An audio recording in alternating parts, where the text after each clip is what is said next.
La plupart du temps, il est plus confortable à une personne de rester dans l'asservissement parce que ça ne lui demande pas beaucoup d'efforts. Ça ne demande pas d'efforts de chercher ce qui se passe réellement dans sa vie. Ça ne demande pas l'effort de devoir prier pour soi-même. Parce que regarde une chose, un alcoolique par exemple, pour que cette personne puisse aller en cure de désintoxication, il faut déjà que elle prenne conscience qu'elle est alcoolique. Tant qu'elle ne prend pas conscience qu'elle est alcoolique, elle ne voudra jamais aller en désintox. Et elle ne pourra jamais se dire qu'elle a un problème. Même si toi, tu lui dis, tu bois trop, déjà rien que le fait de boire un verre par jour, c'est déjà beaucoup. Elle te dira, non, je ne suis jamais saoule. Donc à partir du moment où je ne suis jamais saoule, je ne suis pas alcoolique. Alors que le fait même de boire un verre par jour, c'est déjà de l'alcoolisme. Et c'est une forme d'esclavagisme. Des hommes de Dieu intègres viennent prêcher la parole pour libérer un peuple d'un asservissement. Et malgré tout, il y a toujours des personnes qui ne veulent pas entendre la vérité. Le problème, c'est pas la personne qui prêche, c'est la vérité qui est prêchée. Généralement, les gens n'aiment pas la vérité. La vérité, c'est quelque chose qui est souvent rejeté par le peuple. Regardez les églises des personnes qui ne sont pas intègres, des personnes dont on entend parler sur Internet, des personnes qui font scandale. Ces gens-là, ils continuent à recevoir des gens dans leur église. L'assemblée est toujours présente. Pourquoi est-ce que ces églises-là ne finissent pas par se vider? On se fait polluer par leur prêche. Il y a des gens qui disent que à partir du moment où moi, je vais à l'église et que je vais pour la parole de Dieu, peu importe ce que ce monsieur fait. Non, c'est pas vrai. C'est totalement faux. Parce que je ne suis pas là pour prêcher. Je ne suis même pas une personne, comment dire, qui connaît bien la Bible. J'apprends tous les jours comme tout un chacun. Mais le fait est que la Bible dit que on ne donne que ce qu'on a. On ne donne que ce qu'on a.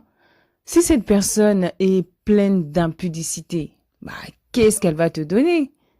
Qu'est-ce qu'elle va te donner?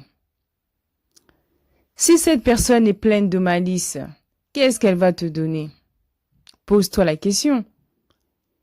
Nous devons suivre des personnes intègres et nous devons suivre des personnes qui sont des exemples,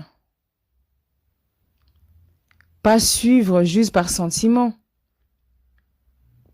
On doit voir la vie de la personne, ce que cette personne fait, les fruits. Les fruits, c'est très important. On ne le répétera jamais assez. On reconnaît un arbre par ses fruits. Mais vous ne voulez pas voir les fruits.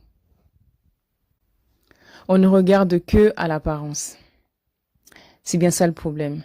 Il est plutôt beau gosse, il présente bien, il parle bien, donc je vais le suivre. C'est ça qu'on regarde. Elle est éloquente, elle présente bien, donc je vais la suivre. C'est toujours la même chose. Il est venu pour libérer chaque personne, mais nous-mêmes, on se remet dans des prisons spirituelles. On se remet dans des prisons comme des assemblées où le nom de Jésus-Christ n'est pas glorifié. Des assemblées où les pasteurs sont que des passe-temps. Veux-tu vraiment être libre? Est-ce que je veux vraiment être libre? C'est une question que je dois me poser. Quand j'ai été délivrée, par exemple. Je sentais que je devais être délivrée. Je suis allée chercher la délivrance et j'ai été délivrée.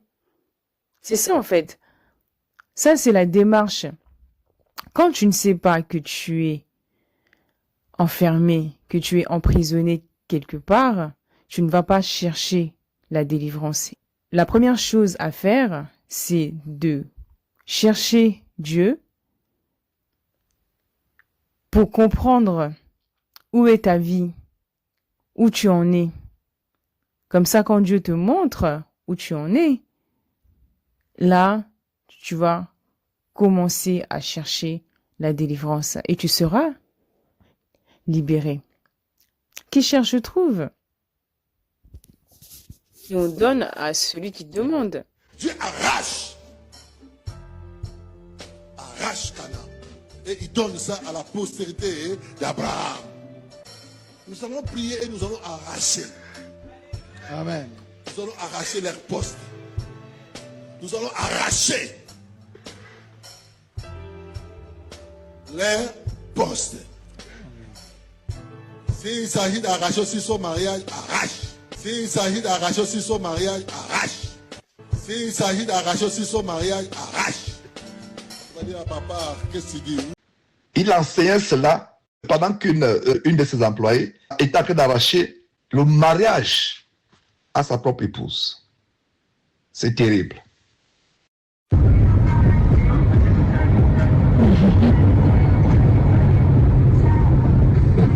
L'homme de la situation, l'élu de mon cœur. Il a dit que je suis sa lumière. Your light, I'm the light of your life. Yeah? Tu parles pas, attention.